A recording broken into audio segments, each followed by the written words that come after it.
Let's do exactly the same thing for the unit ramp. And again, treat this as an exercise to polish up your partial fraction expansion and your use of Laplace transform tables.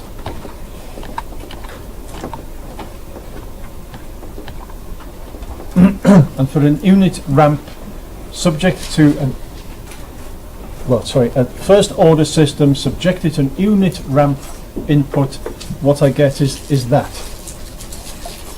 t minus tau times 1 minus e to the t upon tau.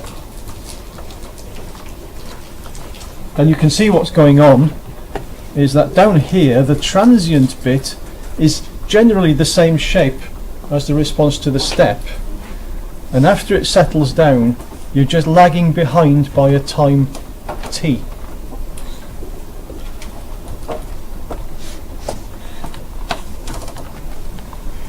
Might as well do the whole lot.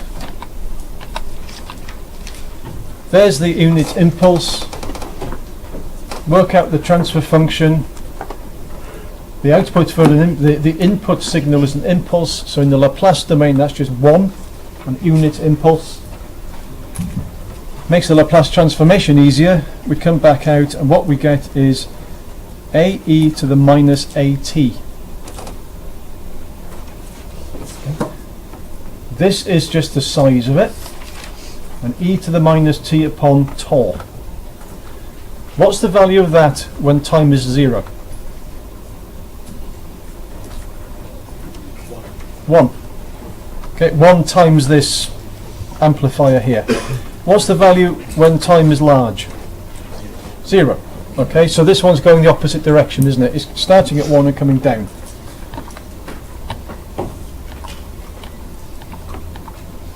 There it is. That is a first order system response to an unit impulse input. And you can see that it's basically that same exponential shape, but in our case, because we've hit it so hard in the first instance, it starts off from 1 and comes back down to rest.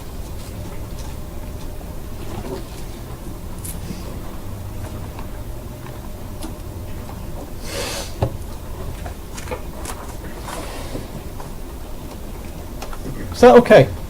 All first order systems do this.